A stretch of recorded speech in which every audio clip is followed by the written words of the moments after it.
The truly intelligent man pursues one sole objective: to obey and to conform to the God of all. With this single aim in view, he disciplines his soul.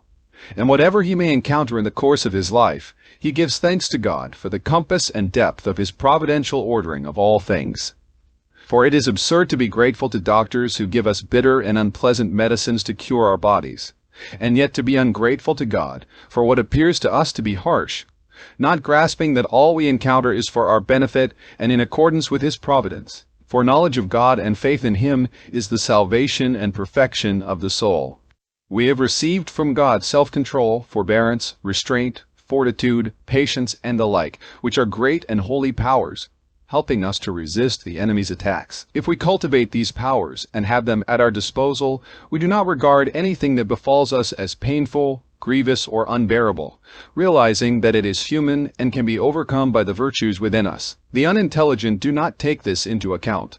They do not understand that all things happen for our benefit, rightly and as they should, so that our virtues may shine, and we ourselves be crowned by God.